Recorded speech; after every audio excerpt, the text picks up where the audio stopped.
Si vous n'avez jamais vu de zélotes dans l'évangile, parce que le véritable zélote, ce n'est pas notre frère Serge. Moi, je suis un premier zélote. Donc ici, nous allons maintenant essayer d'aider les bien-aimés qui aspirent au don ministériel et qui veulent en fait proclamer la parole de Dieu. Comment est-ce que on se confirme comme étant ministre, comme étant propagateur de la parole de Dieu? J'ai déjà démontré ici tout ce qui est toge, code pastoral, canne, chaînette, croix, huile d'olive, soi-disant huile d'onction, tout ça est caduque. On n'a pas besoin de ça, parce que c'était la loi. Maintenant, aujourd'hui, je vais montrer maintenant en Christ et Jésus comment est-ce qu'on se confirme homme de Dieu. Je vais prendre une écriture. Je suis dans le livre des Actes des Apôtres. Actes des Apôtres, chapitre 9. Je vais commencer à prendre des écritures pour aider les bien-aimés qui vont nous suivre, surtout ceux qui sont des ministres et qui veulent à tout prix réaliser la vérité par rapport au choix que Dieu leur a donné d'être de prédicateurs de l'évangile de Christ. Et Actes des Apôtres, chapitre 9, je vais parler de Paul. De Paul qui était d'abord Saul et que Dieu a appelé par sa place. Je vais prendre une écriture. Je suis dans le livre de Actes des Apôtres, chapitre 9. Je prends d'abord le verset 3. Comme il était en chemin et qu'il approchait de Damas, tout à coup, une lumière venant du ciel resplendit autour de lui. Il tomba par terre et il entendit une voix qui lui disait « Saul, Saul, pourquoi me persécutes-tu » J'aimerais d'abord souligner ici, Saul ne connaissait pas la voix du Seigneur, Saul ne connaissait pas Jésus, mais il était le choix de Dieu. Voilà, premier élément. Toi-même, tu ne sais pas si tu seras appelé un jour, mais si tu es le choix de Dieu, je souligne ce mot, le choix de Dieu, parce que nous avons des eunuques qui sont eunuques par Dieu. Il y a des eunuques qui sont eunuques par les hommes et nous avons aussi des eunuques qui sont eunuques par eux-mêmes. Mais ici, moi, je souligne eunuques par Dieu. C'est Dieu qui les a appelés. Dieu t'a mis à part pour une œuvre, pour quelque chose de très important. Donc, Saul était dans les plans de Dieu. Mais lui-même, il ne savait pas. Lui-même, il ne savait pas. Ok. Ça, c'est le premier élément. Donc, d'abord, dans la préscience, il faut que tu sois dans le choix de Dieu. Mais comment est-ce que nous saurons? Comment est-ce que tu le sauras? Il faut que les autres confient. Je viendrai après. Donc ici, Saul était d'abord le choix de Dieu. Ok. Donc Jésus qui dit, Saul, Saul, pourquoi me persécutes-tu? Saul ne connaît pas la voix de Dieu. Parce que le verset 6 nous dit, tremblant et saisi de foi, il dit, Seigneur, que veux-tu que je fasse? Que veux-tu que je fasse? Non, dans le verset 5, il répondit d'abord, le verset 5 s'il vous plaît, il répondit, qui es-tu, Seigneur? Et le Seigneur dit, je suis Jésus que tu persécutes, il te serait dur de rejoindre contre les aiguillons. Donc, Saul ne connaissait pas la voix de Jésus. Parce que ici, c'était la voix de Jésus qui l'a appelé. Donc, tu peux être un appelé de Dieu, mais toi-même, au départ, tu ne connaissais pas la voix de Dieu. Mais tu es un appelé de Dieu par le choix de Dieu. Ça, c'est le premier élément. OK. Deuxième élément, il faut que Dieu maintenant t'amène quelque part où tu dois recevoir maintenant la parole, la formation. Donc, Dieu t'a choisi, il t'a pris au milieu des hommes, il doit t'amener maintenant quelque part où tu vas apprendre la parole de Dieu. Maintenant, je saute parce que je n'ai pas le temps de tout détailler ici. Donc, Saul est déjà le choix de Dieu. Et puis, je prends le verset 6 maintenant. Tremblant et saisi de foi, il dit, Seigneur, que veux-tu que je fasse? Et le Seigneur lui dit, lève-toi, entre dans la ville et on te dira ce que tu dois faire. On te dira ce que tu dois faire. La personne qui doit dire ce que Saul doit faire doit être une personne qui est déjà en Christ Jésus. C'est déjà quelqu'un qui est connu de Jésus. Parce que Jésus va envoyer Saul auprès d'une personne qui a déjà la connaissance. Donc, tu as le choix de Dieu, c'est bien, mais il te faut une formation. Tu dois être formé. Tu dois aller auprès d'une personne. Une personne qui va maintenant t'enseigner les choses de Dieu. Je saute. Je prends le verset 10. Or, il y avait à Damas un disciple nommé Ananias. Le Seigneur lui dit dans une vision, Ananias. Il répondit, mais voici Seigneur. Et le Seigneur lui dit, lève-toi, va dans la rue qu'on appelle la droite et cherche dans la maison de Judas un nommé Saul de Tarse, car il prie et il a vu en vision un homme du nom d'Ananias qui entrait et qui lui imposait le main, afin qu'il recouvra la vue. Ici, Ananias reçoit la visitation de Dieu pour qu'Ananias confirme, j'ai bien dit confirme, que Saul est appelé de Dieu. Mais ça, c'était par vision. Mais peut-être dans ton cas, pour nous aujourd'hui, ça peut être une formation. C'est-à-dire, j'ai formé une personne et Dieu me convainc que la personne est maintenant prête. La personne est maintenant prête. C'est-à-dire, il faut que la personne soit le choix de Dieu. La personne doit venir maintenant recevoir la formation. Ou soit, je dois avoir la vision claire de la part de Dieu, même si je ne connais pas la personne, mais il faut que ce soit le Seigneur qui me parle, comme il a parlé à Ananias. Remarquez qu'Ananias avait douté, parce qu'il connaît bien Saul. Saul, c'est un méchant, c'est celui qui tue le chrétien et tout ça. Mais Jésus lui confirme que c'est mon serviteur. Remarquez. Le verset 15. Mais le Seigneur lui dit, va, car cet homme est un instrument que j'ai choisi. Ah, voilà. Ça, c'est le choix de Dieu. D'abord, tu es le choix de Dieu. Le Seigneur doit t'amener auprès d'une personne qui est déjà ton aîné. C'est lui qui connaît déjà le Seigneur Jésus. Il ne peut pas t'amener auprès d'une personne qui ne connaît pas les choses de Dieu. Quand je parle ici, t'amener auprès de Ananias, il faut que celui qui va te confirmer soit une personne qui a la connaissance de Jésus. C'est très important.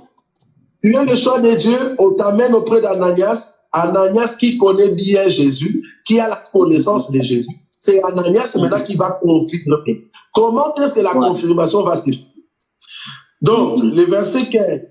Mais le Seigneur lui dit, va car cet homme est un instrument que j'ai choisi pour porter mon nom devant les nations, devant le roi et devant le fils d'Israël. C'est Jésus qui parle ici. Que Ananias va voir Saul. J'ai bien dit, c'est Jésus qui parle. Nous sommes d'accord. Parce que je vais prendre une écriture, je vais mettre la confusion dans le cœur de ceux qui sont des Trinitaires, bien que ce n'est pas notre sujet aujourd'hui, la Trinité. Ok. Et puis la Bible dit, le verset 17, Ananias sortit, et lorsqu'il fut arrivé dans la maison, il imposa le main à Saul en disant, Saul, mon frère, le Seigneur Jésus, qui t'est apparu sur le chemin par lequel tu venais, m'a envoyé pour que tu recouvres la vue et que tu sois rempli du Saint-Esprit. Le verset 18, au même instant, il tomba de ses yeux comme des écailles et il recouvra la vue. Il s'éleva et fut baptisé 19. Et après qu'il eut pris de la nourriture, les forces lui revinrent. Saul resta quelques jours avec les disciples qui étaient à Damas. Et aussitôt, il prêcha dans les synagogues que Jésus est le Fils de Dieu. Je souligne ici, tu es le choix de Dieu. Dieu doit t'amener auprès d'un aîné dans la foi, quelqu'un ou un endroit où on connaît bien Jésus, on sait expliquer Jésus. Troisièmement, c'est l'imposition de main. Je fais ici la différence entre la consécration, l'imposition de main et ce qu'on appelle la main d'association. La consécration, c'est quoi? La consécration, c'est Jésus qui a choisi Paul. C'est Dieu lui-même qui consacre Paul comme étant mis à part. Consacrer veut dire mis à part. C'est Jésus lui-même, voilà, c'est Jésus lui-même qui a mis à part Paul comme étant un choix de Dieu. Maintenant, les choix de Dieu, tu ne peux pas être seul dans ton coin. Non, il faut quelqu'un, un aîné. Il faut qu'il y ait des pasteurs, ceux qui ont la connaissance de Jésus, puissent attester la chose. En d'autres termes, soit tu reçois la formation au pied des apôtres ou au pied d'un pasteur, d'un prophète, d'un docteur, vous voyez, d'un évêque, de quelqu'un qui a la connaissance de Jésus. Maintenant, après, on doit maintenant poser le main. Je n'ai pas dit la main, parce que je corrige. Quand on veut amener quelqu'un à entrer dans le sacerdoce, on ne lui impose pas la main, mais on lui impose le main, le deux mains. Parce que le deux mains veut dire, Dieu vient prendre charge de cette personne. C'est-à-dire, moi étant homme, je ne suis qu'un instrument. Tu m'as dit de confirmer cet homme. Viens maintenant confirmer les grâces qui sont dans cette personne. J'impose le main. Mais imposition de la main veut dire, je pense qui est en moi, je le mets sur une personne. Ça, c'est l'imposition de la main. Mais l'imposition de deux mains, veut dire, Dieu, parce que tu m'as montré telle personne, je le recommande entre tes mains. Viens faire ce que tu peux. C'est vraiment différent. L'imposition de la main et l'imposition de main. Il faut souligner, c'est très important. Donc, beaucoup font cette erreur. Beaucoup ont reçu l'imposition de la main. En réalité, ils n'ont pas bien fait leur confirmation. La confirmation, c'est l'imposition de la main. Très important. Maintenant, après l'imposition de la main, l'homme, maintenant, est confirmé comme étant le serviteur de l'Éternel, le serviteur de Dieu. La confirmation se passe toujours par le biais d'une personne. Remarquez que ici, c'est Ananias qui a confirmé Paul comme étant serviteur. Pourquoi? Parce que c'est Jésus qui lui a révélé que Paul était serviteur. Vous voyez? C'est Jésus qui a révélé. Donc, dans d'autres cas, c'est un pasteur qui forme son enfant, son fils en la foi, qui le forme à la maison, et le pasteur trouve que le fils a grandi, il peut maintenant le reconnaître comme étant ministre, la reconnaissance ministérielle, c'est-à-dire imposition de ministre. Là, tu le reconnais maintenant comme ministre. Ce n'est pas l'association, la main d'association, non. On appelle ça, on l'appelle pas la main d'association. Toi étant père, toi étant aîné, qui a vu cette personne grandir, tu viens imposer le main. C'est pas que tu viens lui donner la main d'association, non. Tu viens imposer le main. Nous sommes d'accord. Donc, ici, je disais que c'est Jésus qui a choisi Paul. Pourquoi je dis ça? Remarquez, maman Chimène, Actes des Apôtres, chapitre 13. Dans 9, c'est Jésus qui a choisi Paul, et il a mené vers Ananias. Ananias lui imposé le. C'est Jésus qui a dit que cet homme est mon instrument, je vais l'envoyer vers eux. C'est Jésus qui a dit ça. Mais remarquez Actes des Apôtres, chapitre 13. Il y avait dans l'église d'Antioche des prophètes et des docteurs. Barnabas, Siméon appelé Niger, Lucius de Cyrène, Manaën qui avait été élevé avec Hérode de Tertraque et Saul, c'est-à-dire Paul. Ici, on a bien dit, il y avait dans l'église d'Antioche des prophètes et des docteurs. Donc, ce qu'on vient de citer ici, les noms, soit c'est un prophète, soit c'est un docteur. Nous sommes d'accord. Donc, ici, Paul était soit prophète, soit docteur. Mais nous savons que Paul était un docteur. OK? Maintenant, remarquez verset 2. Pendant qu'ils servaient les seigneurs dans leur ministère, on n'a pas dit pendant qu'ils servaient les seigneurs dans leur chrétienté. On n'a pas dit ça. Vous voyez? Pendant qu'ils servaient les seigneurs dans leur ministère. Donc, Paul, ici, était déjà ministre. Il est déjà confirmé. Pourquoi? Parce que Ananias l'avait déjà imposé le main pour devenir, bon, pas devenir, mais confirmer ministre. Voilà. Remarquez qu'il n'y a pas eu de toges, il n'y a pas eu de croix, il n'y a pas eu de chaînettes, hein, ou soit de l'huile d'olive. Et d'ailleurs, Paul était en jeûne de 3 jours. Il avait jeûné 3 jours. On ne lui a pas donné un habit, non. Non, c'est juste l'imposition des mains. Donc aujourd'hui, c'est l'imposition des mains de l'aîné qui est capitale. Pourquoi? Parce que l'aîné appelle Dieu pour dire, Seigneur, voilà, maintenant ton enfant a grandi, il va entrer dans les champs, viens l'accompagner avec la grâce ministérielle. C'est ça l'imposition de main. Voilà. Donc ici, on nous dit dans le verset 2, pendant qu'ils servaient le Seigneur dans leur ministère. Donc, Paul était déjà ministre. Il était déjà ministre. Maintenant, je saute maintenant ici, ça c'est, je montrais cette écriture pour montrer que la consécration, c'est Jésus qui choisit, mais la reconnaissance ministérielle, c'est Ananias qui le fait. C'est-à-dire un aîné, un père en la foi. Très important. Maintenant, c'est quoi la main d'association? C'est quoi la main d'association? Je vais prendre Galates. Galates chapitre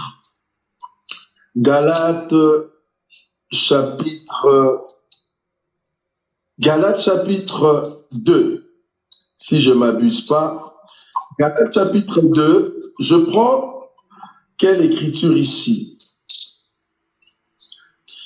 Alors,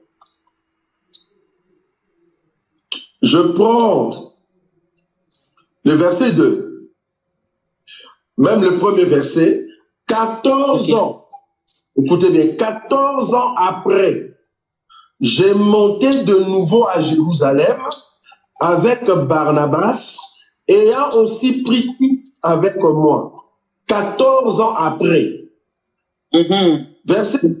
Et ce fut d'après une révélation que j'y montais. Je leur exposé l'évangile que je prêche. Ah, voilà. C'est pas que je vais prêcher, non. Je leur exposé l'évangile que je prêche. Donc, Paul était déjà ministre. 14 ans déjà dans le ministère. Voilà. 14 ans déjà dans le ministère. Il prêchait à Antioche comme étant docteur. Maintenant qu'il entre dans les champs, il est venu ici à Jérusalem. Pourquoi? Parce qu'il y avait des faux frères qui étaient venus à Antioche. Ils ont dit que si vous n'êtes pas circoncis, vous n'entrerez pas au ciel. Paul et Barnabas ont dit non, cet enseignement n'est pas juste. Alors ils sont montés tous jusqu'à Jérusalem pour vérifier cet enseignement si c'est vrai. Parce qu'en réalité, à l'époque des apôtres, s'il y a un faux enseignement, il faut aller vérifier auprès des aînés, auprès de ceux qui ont l'enseignement véritable. C'était eux qui pouvaient donner maintenant la lumière là-dessus. Maintenant, Paul et Barnabas, ils sont pour vérifier que, est-ce que si tu n'es pas circoncis dans la chair, est-ce que tu vas rater l'enlèvement? Tu vois? Donc, tu n'iras pas au ciel. C'est comme ça qu'ils sont montés. Maintenant, quand ils sont montés, bon, là, il faut aller plutôt dans Actes chapitre 15 pour voir cette histoire, comment cela s'est passé. On a donné l'exposition à Paul, à Saul. Il a prêché l'évangile. Quand maintenant les aînés, c'est-à-dire les Pierre, les Jacques, les Jean, quand ils ont écouté Paul prêcher, 14 ans après, il est déjà prédicateur. Il a déjà reçu la confirmation par Ananias. 14 ans après, maintenant c'est Galates 2 maintenant qui explique cela. Maintenant il dit ceci, et c'est fini d'après une révélation que j'ai montée, je l'ai exposé l'évangile que je prêche parmi les païens, je l'ai exposé en particulier à ceux qui sont le plus considérés, afin de ne pas courir ou avoir couru en vain. Je prends le C5. Nous ne leur cédâmes pas un instant et nous résistâmes à leur exigence, afin que la vérité de l'évangile fût maintenue par vous. 6. Ceux qui sont le plus considérés, quels qu'ils aient été jadis, cela ne m'importe pas, Dieu ne fait point exception des personnes. Ceux qui sont les plus considérés ne m'imposèrent rien. Là, il parlait de Pierre, il parlait de Jacques, il parlait de Jean. Ceux-là ne lui imposèrent rien. Mais qu'est-ce qu'ils ont dit? C'est au contraire, voyant que l'évangile m'avait été confié pour les incirconcis, comme à Pierre pour les circoncis, oui, car celui qui a fait de Pierre l'apôtre des circoncis a aussi fait de moi l'apôtre des païens. Donc il était déjà apôtre. Un ministre confirmé. Et ayant, écoutez maintenant, ayant reconnu la grâce qui m'avait été accordée, Jacques, Céphas et Jean, qui sont regardés comme des colonnes, me donnèrent à moi et à Barnabas la main d'association afin que nous allassions nous vers les païens et eux vers les circoncis. Qu'est-ce que je veux dire ici? Après que Dieu t'ait choisi, il faut que Dieu puisse t'amener au pied d'un aîné, de quelqu'un qui a la connaissance de Dieu. Ici, c'était Ananias. Cette personne va te former. Après la formation, la personne va t'imposer le main pour te confirmer comme étant ministre. Après cela, tu vas commencer maintenant à œuvrer, à prêcher, à parler du Seigneur. Parce que tu dois mettre en place maintenant la valeur d'un ministre. Tu dois mettre ressortir tout ce que tu as appris comme ministre. Les autres hommes des dieux, comme ici le Pierre, les Jean et les Jacques, ils ont juste vérifié l'enseignement de Paul pour confirmer que c'est un ministre établi par Dieu. Alors, qu'est-ce qu'ils ont fait? Ils lui ont donné la main d'association. Les termes main d'association veut dire, nous aussi, nous sommes d'accord avec ton enseignement. Nous te soutenons. Voilà. Donc, nous te soutenons. Donc, un vrai ministre qui est passé par le choix de Dieu, qui est passé par la formation auprès d'un aîné véritable qui connaît Jésus, et qui a reçu l'imposition de main, cet homme-là, les autres serviteurs verront automatiquement que tu as la chose de Dieu. Amen. Ils verront que tu as la chose de Dieu, et c'est comme ça qu'ils vont commencer à t'inviter. Ils vont commencer à dire, non, je crois à ton enseignement. Voilà, ils vont commencer. Donc, ils te donnent maintenant la main d'association. On va s'associer dans l'évangile parce que tu prêches un bon évangile. C'est ça la main d'association. Donc, je fais ici la différence de la consécration. Seul Jésus le fait. La différence de la formation que tu dois recevoir auprès d'un aîné, ou soit la révélation que tu es serviteur de Dieu. Ça doit passer par un homme. Et après cela, il y a maintenant imposition de main pour la confirmation ministérielle. Et après la confirmation ministérielle, il faut que les autres aussi t'écoutent. Là-bas, ils vont confirmer que tu as la chose de Dieu. Donc, nous sommes ici contre. Nous sommes contre les ministres autodidactes. Nous sommes contre. Le ministre autodidacte, c'est un ministre qui se retrouve quelque part en Suisse seul, parce qu'il n'y a pas de prédicateur. Il a trouvé 5 mamans avec leurs enfants. Il n'y a pas un ministre. Et puis, il s'autoproclame directement ministre. Là, il commence à prêcher. Quand il voit l'église dans un coin, il y a 50, 100 personnes qui arrivent. Il dit, voilà, je suis apôtre. Et puis, du coup, il paie de l'argent à une personne et on vient le consacrer comme étant apôtre. Alors que l'apôtre qu'il a consacré ne le connaît même pas. Il n'a jamais été formé par cet homme-là. Vous voyez? Donc, tu n'es pas passé par la formation, tu es autodidacte. Un ministre autodidacte, non. Et si tu es autodidacte, tu es à YouTube. Tu es ministre autodidacte. Dis-moi, maman, Chimène. J'ai dit, aujourd'hui, il y en a plein dans les réseaux sociaux, pareil.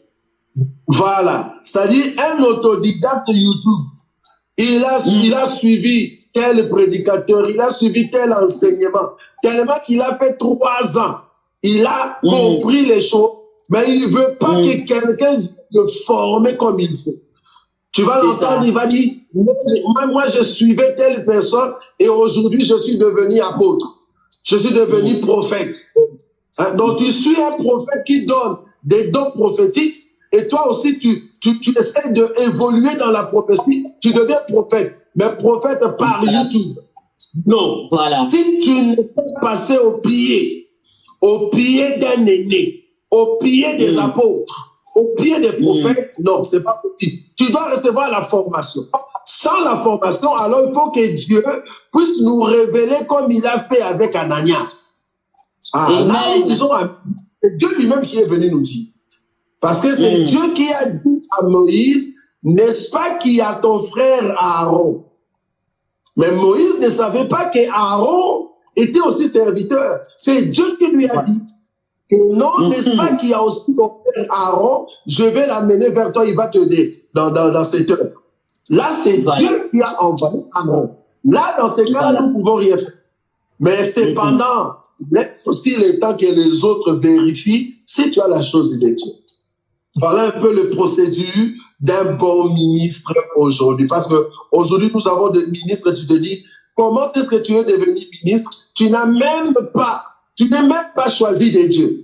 Hein? J'ai entendu quelqu'un, un ministre qui a dit, ah, mon peuple périt par manque de connaissances. Tu vois cette écriture? Il dit, mon peuple périt par manque de connaissances. Pourquoi?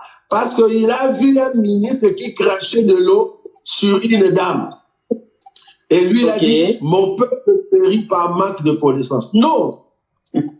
Parce que le peuple, normalement, quand la Bible dit, mon peuple périt faute de connaissances, la première des questions que tu dois te poser, c'est, qui est le peuple de Dieu d'abord? Les païens ne sont pas le peuple de Dieu. Les païens ne sont pas le peuple de Dieu. Et puis le peuple de Dieu, on parle là. Pardon? La Bible dit Dieu attentivement le monde. Donc il veut dire les païens aussi sont dedans. Non. Quand on dit Dieu a tant aimé les mondes, il faut maintenant chercher les mondes là, c'est quoi? Parce que sinon, si tu dis les païens sont dedans, donc Dieu a aimé aussi les lions. Il a aimé aussi les chèvres. Non, quand on dit monde, il faut maintenant aller chez Jean. Jean maintenant nous a donné la définition. Tu vois? On peut lire cette écriture pour aimer ce que tu as dit. Remarque l'écriture. C'est très important. Oui, pas bon. Jean chapitre 3. Bon, quand Dieu a tant aimé les mondes, il pense que les païens sont dedans. Dans ce monde-là, il n'y a pas de païens. Dans ce monde-là, il n'y a pas de païens. Voilà. Jean chapitre 3. Je prends d'abord le verset 14. D'accord. Hein, maman Gilles? Oui, papa. Il a dit ceci. 14. Et comme Moïse éleva les serpents dans le désert, il faut de même que le Fils de l'homme soit élevé. Verset 15. Afin que quiconque croit en lui ait la vie éternelle. Tu as vu ça? On parle ici d'Israël terrestre qui était dans les jardins, que Dieu aimait, mais comme on a élevé les serpents, et que si tu regardes les serpents, toi Israël, le peuple que Dieu aime, alors tu seras sauvé. Maintenant, Jean parle de ce peuple d'Israël comme étant nous qui sommes l'Église. Dans 16, il dit, car Dieu a tant aimé les mondes. Le terme monde veut dire car Dieu a tant aimé Israël. C'est pas tout le monde. Alors, question, papa. Si on dit que non, car Dieu a tant aimé le monde, c'est seulement Israël. Cela veut dire que Dieu n'aime pas les païens. Les païens, ce sont des créatures de Dieu.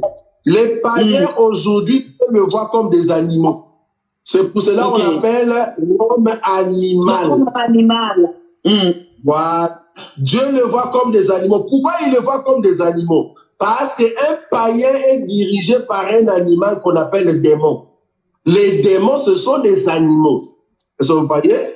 Donc, un païen est dirigé par un démon. Or, les démons qui dirigent sa vie, du coup, le païen est comme un démon. Mais quand on parle du monde ici, c'est le peuple de Dieu. Remarquez, Jean chapitre 1er. C'est qui au fait le monde ici? Remarquez, Jean chapitre 1er.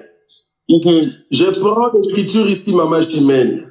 D'accord, Remarquez papa. le verset. Le Allez-y. verset 12. Le verset 12, il est dit ceci. Jean chapitre 1er, le verset 12. Mais à tous ceux qui l'ont reçu, à ceux qui croient en son nom, elle a donné le pouvoir de devenir enfants de Dieu, lesquels sont nés non du sang, ni de la volonté de la chair, ni de la volonté de l'homme, mais de Dieu. Je répète le verset 13. Lesquels sont nés non du sang, ni de la volonté de la chair, ni de la volonté de l'homme, mais de Dieu. C'est la question. C'est-à-dire la chair humaine devant Dieu n'est rien. Ce qui compte, c'est l'esprit. Or, le païen est dirigé par des démons. Nous, peuple des enfants de Dieu, nous sommes dirigés par Dieu. C'est ça le monde que Dieu aime. Sinon, si tu dis Dieu a aimé le monde, il va aussi aimer les chiens, les poules, les coqs. Voilà. Alors, ma question encore est celle-ci, papa. Si Dieu n'aime pas les païens, alors les Kimbanguistes, Dieu ne les aime pas parce qu'ils ne croient pas en Christ et Jésus.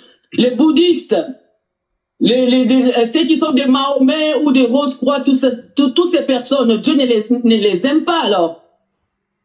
Ce qui a au fait la vie, la Bible dit, c'est lui qui a le Fils à quoi? Le Fils. La vie. À la vie. Non, c'est lui qui a le Fils à la vie. Et c'est lui qui n'a pas le Fils. N'a pas la vie, est mort. Voilà, à la mort. Oh, Dieu n'est pas le Dieu des morts. Tu as vu l'écriture? Dieu. Voilà. Il n'est pas le Dieu des morts. Il est le Dieu des vivants. Donc, si Abraham est vivant, c'est parce qu'Abraham avait Christ. Si David est vivant, c'est parce que David avait Christ. Mais si Goliath est mort, Goliath n'est pas vivant, nous croyons. Goliath est mort et il ne sera pas vivant. Tous ceux qui sont morts sans Christ, ils sont morts. Mais tellement ceux qui possèdent Christ, ils ont la vie. Oh, toi et moi, si nous avons Christ, nous avons la vie. Si tu n'as pas Christ, même si tu marches, tu dors, même si tu vas dans un deuil, même si tu pleures quelqu'un, Dieu te voit comme étant un mort. Pourquoi? Parce que tu n'as pas Christ. C'est le jour où tu vas recevoir Christ, la vie en toi, alors tu deviens un être vivant. La Bible dit quand Dieu a soufflé dans les narines d'Adam, alors Adam est devenu un être vivant. Donc le corps d'Adam était un corps mort. C'est comme beaucoup de païens, c'est comme des hommes morts mais qui marchent. Maintenant, pour être vivant, il faut accepter le Christ en toi. C'est ça le monde que Dieu aime. Et il a envoyé son fils pour ces gens-là. Il a envoyé son fils pour Paul, pour Saul, quelqu'un qui était méchant, mais qui était dans les choix de Dieu. C'est pour ce monde que Dieu aime. Voilà. Alors, si je peux te poser encore la question par rapport aux vêtements sacerdotaux, papa. Oui. J'ai encore une question parce que je pensais j'ai essayé quand même de visualiser des vidéos, pas mal des hommes de Dieu congolais. Je vis avec les vêtements, la robe d'Aaron, la couleur c'était bleu. Mais par contre, avec presque, en tout cas, j'ai visualisé pas mal de vidéos. J'ai vu que les hommes de Dieu, ils sont en train de confectionner des robes, mais c'est en noir. Presque beaucoup de ce que j'ai vu, c'est des vêtements noirs. Alors, toutes ces personnes qui ont été confirmées par des vêtements noirs sont vivants ou sont morts? Parce que souvent nous voyons ces vêtements, normalement on les porte quand il y a une deuil. Il y a un deuil. Alors, Maman Chimène, le fait déjà de lier le vêtement avec la consécration, tu es déjà en dehors de la parole. Que ça soit en paille, que ça soit, je ne sais pas moi, en robe bleue, en mauve, noir, blanc, étant donné que tu lis les habits avec la consécration, et puis on te met lui donner dessus, tu es en dehors de la parole. Donc là, aujourd'hui, la confirmation n'est pas liée par des dogmes, n'est pas liée par tous ces éléments-là. Aujourd'hui, tu dois d'abord être le choix de Dieu, tu dois être formé auprès d'un aîné dans la foi, ton père en la foi, et après il doit te reconnaître maintenant comme étant ministre, c'est-à-dire imposer le main, et ce n'est qu'après tu peux maintenant être la lumière dans le monde où tout le monde va te donner maintenant la main d'association, c'est-à-dire nous croyons à ton évangile. C'est ça. Aujourd'hui, dans la chrétienté, c'est donc tout ce que tu vois comme toge, col pastoral, riban, tout ça c'est en dehors de la parole. Ils ont suivi Aaron, ils sont à côté de la parole. Ils pêchent au fait. Ils pêchent. Parce qu'ils mentent. Parce que si tu leur poses la question, dis-nous pourquoi tu mets cette robe. Pose la question seulement. Dis-nous pourquoi tu mets cette robe. Il n'aura pas la réponse. Il va dire, mais oui, parce qu'il n'aura pas la réponse. Il va rentrer chez Aaron. Nous avons déjà expliqué à Aaron pourquoi. Tu ne peux pas reprendre Aaron. Parce que d'abord, Aaron, c'était avec l'huile et le sang. Donc, ça va compliquer encore les choses. Voilà. Ça va compliquer les choses. Donc, aujourd'hui, on ne peut plus faire comme Aaron. Non. Voilà. Alors, l'huile, on avait vu, l'huile d'onction, c'était mélangé avec 5 éléments. Alors, il y a un pasteur qui m'a posé la question, il a dit, Maman Chimène, pose la question au docteur. L'huile que Samuel avait répandue sur David était composée de quoi? Il a donné 1 Samuel, chapitre 16, verset 13. Très bien. Ça, c'était l'huile royale. Ne confondons pas l'huile de la consécration comme étant sacrificateur. Et l'huile de la consécration royale. Parce que je vous ai donné une écriture, où Dieu a dit, c'est l'huile d'onction. Parce que du temps d'Élie, tu es d'accord avec moi que du temps d'Élie, il y avait des sacrificateurs. Oui. Du temps d'Élie, il y avait des sacrificateurs. C'est-à-dire, depuis Moïse, jusque même quand Jésus est venu, nous avions toujours des sacrificateurs qui étaient là. Or, l'huile d'onction qui est composée de 5 éléments, c'était seulement dans les temples, c'est-à-dire dans les tabernacles. Si c'est dans les tabernacles, c'est dans les temples. Or, Élie ne peut pas aller dans les temples et demander au sacrificateur ou au souverain sacrificateur, donne-moi l'huile d'onction, je vais aller mettre sur le.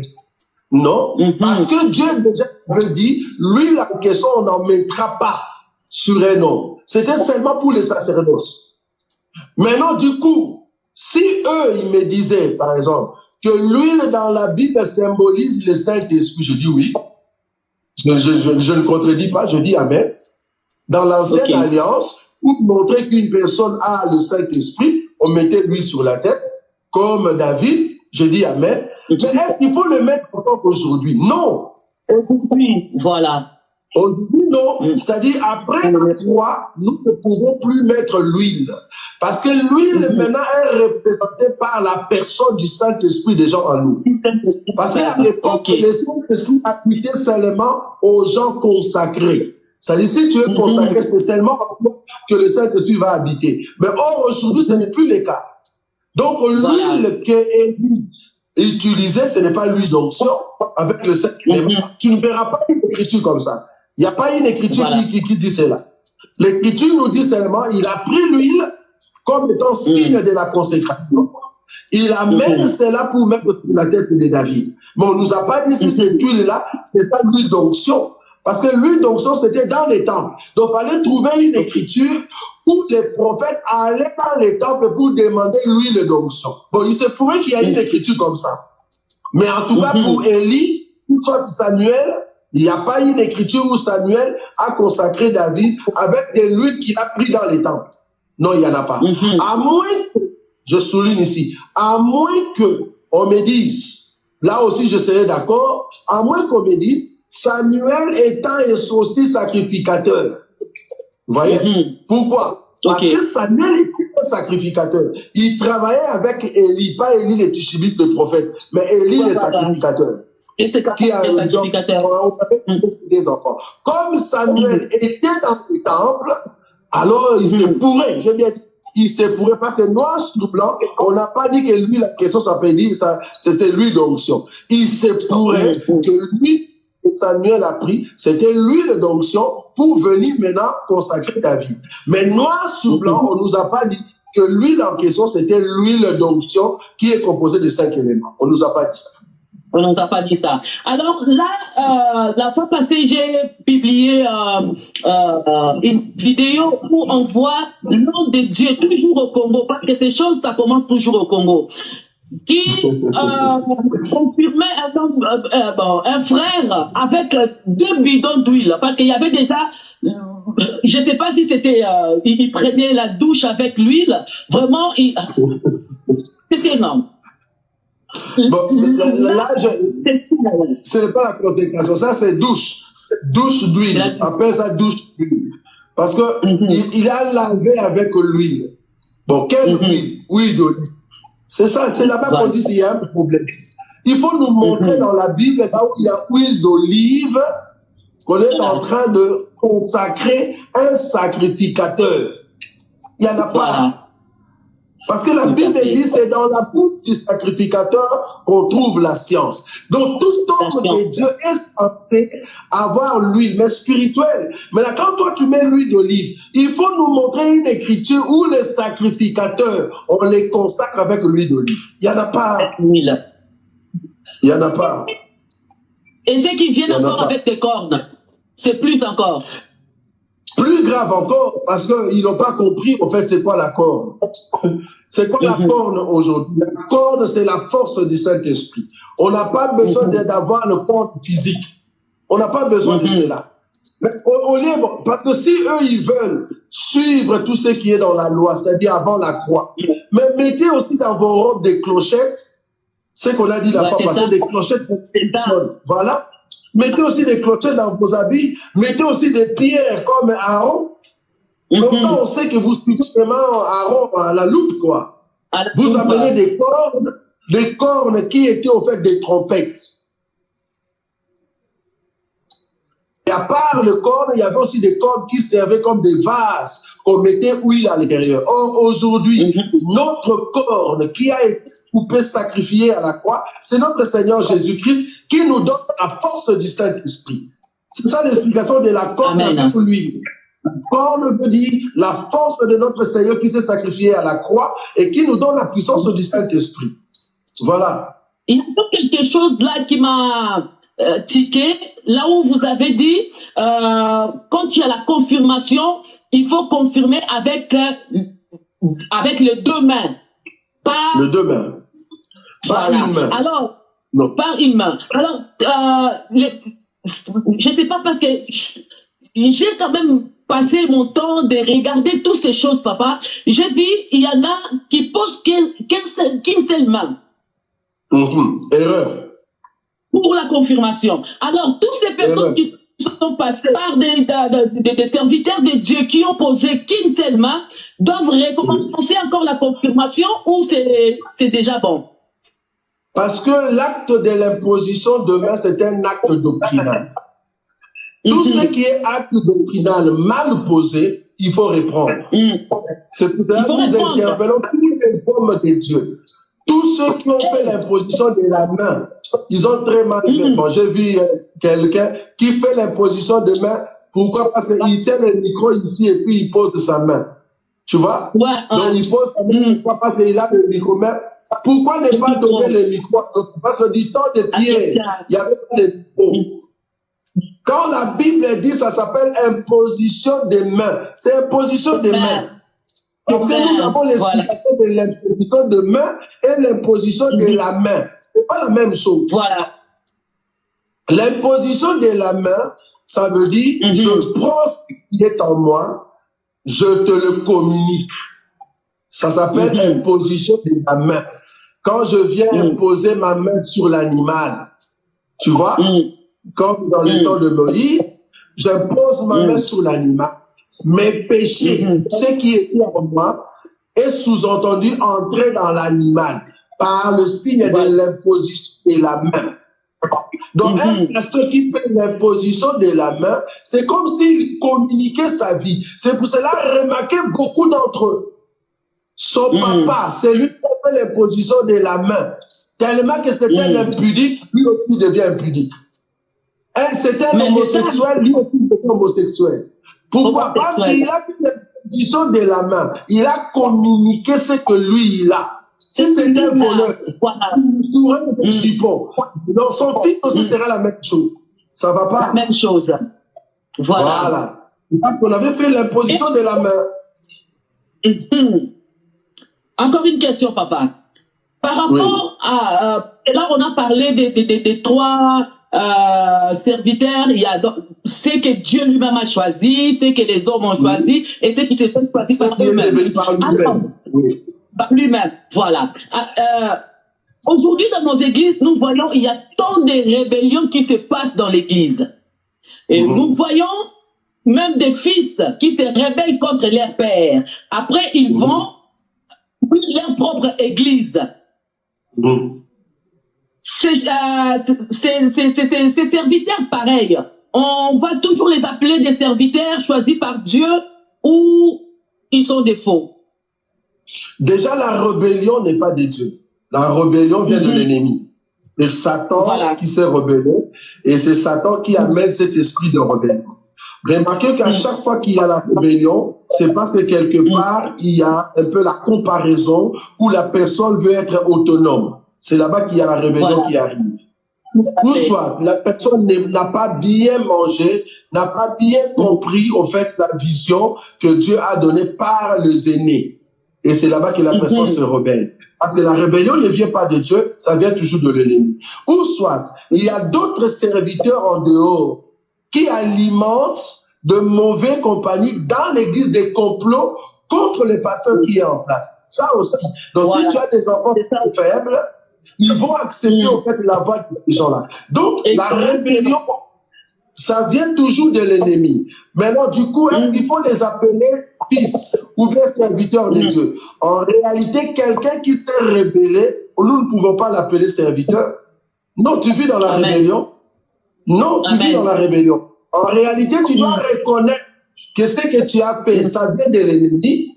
Et surtout que tu as divisé l'église. Tu as coupé l'église en deux. Tu as amené quelques gens. Ça s'appelle voler. Ça s'appelle voler. Tu as volé au fait. Parce que la Bible dit faites attention aux voleurs d'hommes. Donc il y a des serviteurs qui sont des voleurs d'hommes. Donc tu as volé des hommes. Tu vois, dans ta rébellion, tu as volé des hommes. Donc tu n'es pas encore serviteur. Tout ce que vous faites là-bas, Christ Seigneur, nous t'aimons, c'est démoniaque. Jusqu'au jour où tu vas reconnaître que vous êtes dans l'erreur, tu viens demander pardon. Parce qu'un jour, on va sur le pardon, c'est-à-dire le péché, l'offense et la transgression. Beaucoup ne comprennent pas ces choses. Le péché, c'est face à Dieu. Dieu nous a pardonné de nos péchés. Amen. Mais est-ce que tu as réparé l'offense? L'offense, c'est entre ton frère, entre ton mari, entre ta femme. Est-ce que tu l'as fait? La transgression, c'est contre la loi du pays. Un homme qui a couché avec une autre femme en dehors de son mariage et qui a demandé pardon à Dieu. Mais étant donné que tu n'as pas reconnu, tu n'as pas confessé ton péché à ta femme, parce que tu as volé, tu as brisé l'alliance. C'est comme si je venais dans ta maison, je vole. Tu vois, tu as volé, tu as brisé l'alliance. Étant donné que tu es sorti de ce mariage et que tu as couché avec une autre personne, si tu as demandé pardon à Dieu, mais l'offense, tu as offensé ta femme, ton mari, il faut aller réparer cela. Comment on va réparer cela? Il faut confesser. Alors, si il faut confesser, papa, parce que là, c'est vraiment plus, aller directement comme ça peut aussi éclater directement, ou par exemple, l'homme n'arrive pas à accepter, ou la femme n'arrive pas à accepter, ça pourrait encore amener le divorce. Est-ce que c'est une bonne idée vraiment d'aller jusqu'au bout de faire ça? Pour répondre à cette question va dans l'autre sens du vol. Je volais tes 1 million. Ça va? Parce qu'il y a d'autres personnes qui ont dit, si tu as fait l'adultère comme ça, faut pas aller dire à ta femme, ne dis pas à ton mari, comme tu as déjà demandé pardon à Dieu, Dieu t'a déjà pardonné, c'est bon. Parce que moi, je parlais de l'adultère. Est-ce que Dieu t'a pardonné alors que tu ne veux pas dire à ton mari, à ta femme? Non. Comment Dieu va te pardonner? Donc, c'est comme si j'ai volé ton 1 million. Et puis, j'ai demandé pardon à Dieu. Dieu pardonne, moi, j'ai volé 1 million de ma sœur Chimène. Mais si je ne respecte pas, si je ne viens pas te dire je t'avais volé, comment est-ce que Dieu peut me pardonner? Parce que Dieu pardonne en réalité le péché confessé. Si j'ai confessé, j'ai avoué mon péché. Il faut avouer ton péché. Va confesser ton péché. Tu as volé ton argent. Va restituer. Si tu ne restitues pas, alors tout le monde peut voler et fermer sa bouche, quoi. Je peux tuer et fermer ma bouche. Je vois souvent les hommes de Dieu dire que non, on est dans le temps de la grâce. Christ a déjà tout accompli. Donc, il veut dire, un chrétien, Dieu ne regarde pas son péché. Ça ne va pas l'amener à l'enfer. Donc, il veut dire, il n'a pas d'aller demander le pardon parce que même David n'a pas demandé pardon à Dieu. Si, il avait avoué. Donc, si tu vas dans Psaume, je vois 51, il avait avoué son péché à Dieu.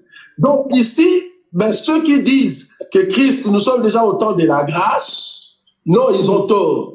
En fait, quand on dit nous sommes au temps de la grâce, Jésus, comme étant Dieu Christ, quand il dit nous sommes au temps de la grâce, tous ceux qui sont fils de la grâce marchent selon les lois de la grâce.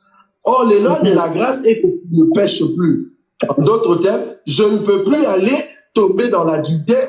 Si je tombe dans l'adultère, je reconnais mon péché, je demande pardon et je l'avoue, je le confesse. C'est pas que je ferme ma bouche. Non, ça, c'est les lois, en fait, de la grâce. Donc, c'est comme si on me dit, tu vas aller dans telle école, mais la condition de cette école-là, si on t'inscrit, c'est-à-dire que tu es un homme intelligent. Donc, l'école en soi, tous ceux qui sont là-bas, ce sont des hommes intelligents. C'est le principe. Donc, tous ceux qui sont dans la grâce respectent la loi de la grâce. Ne dis pas que je veux pécher. Quelqu'un qui pêche au temps de la grâce, il n'est pas dans la grâce. 1 Jean chapitre 3, 8 et 9. La différence entre les enfants de Dieu et les enfants de Satan. Ceux qui sont enfants de Dieu respectent la grâce. Si tu pêches au temps de la grâce, parce que Christ a déjà payé pour nous, il a déjà prié pour nous à la croix, tu n'as pas compris la grâce. Tu n'as pas compris la grâce. Alors, dernière question, papa. On voit souvent dans notre génération, surtout dans le 21e siècle, pas mal de serviteurs de Dieu qui sont des pasteurs ou même des apôtres font des voies et moyens que leurs femmes deviennent aussi des prophétesses. Est-ce que c'est normal? Est-ce que le ministère est sexuellement transmissible ou comment? Parce que là, on ne comprend plus rien. La plupart des pasteurs ont leurs femmes qui sont des prophétesses. Bon, je crois que peut-être ça, il serait mieux qu'on puisse avoir vraiment une émission entière là-dessus. Parce que dans ma Bible, en tout cas, je suis dans ma Bible, je ne vois pas que la femme peut avoir de l'autorité. Je ne le vois pas. Quand je dis femme ici, et là je dis il faut qu'on puisse avoir une émission, je ne parle pas seulement de la femme. Voilà. Je ne parle pas de femme comme quand la Bible dit que la femme soit soumise, l'homme c'est lui le chef, l'homme en question c'est tout un concept.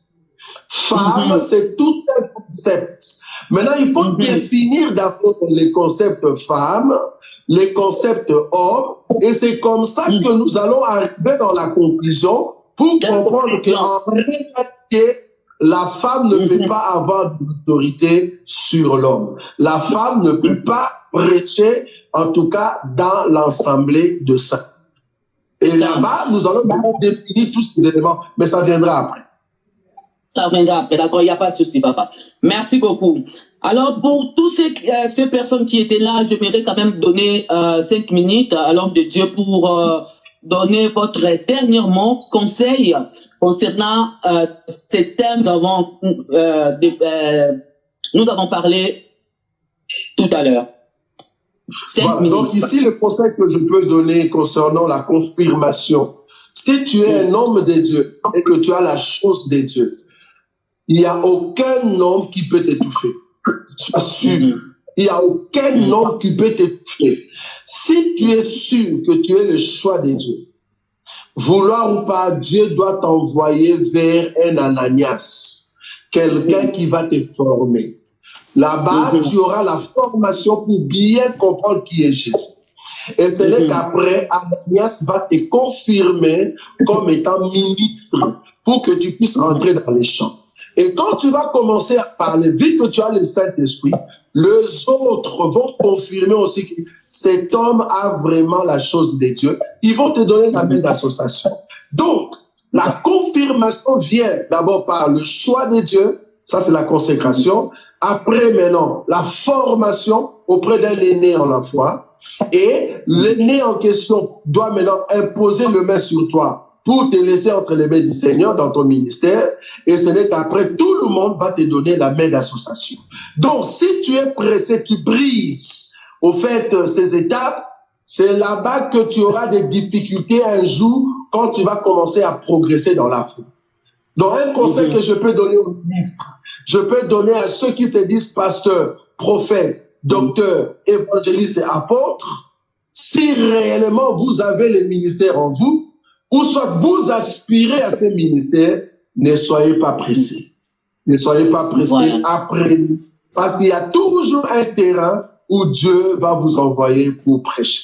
Dieu a un grand terrain, il a besoin d'un peuple qui doit se préparer pour rentrer à la maison. Alors il a besoin de gens qui sont formés, de gens d'abord choisis, formés pour être confirmés afin de recevoir la main d'association de tout le monde. En fait, que tout le monde dise « Waouh, ça c'est vraiment un ouan de Dieu, un serviteur de Dieu. » Voilà ce que je peux dire. Merci beaucoup. Voilà.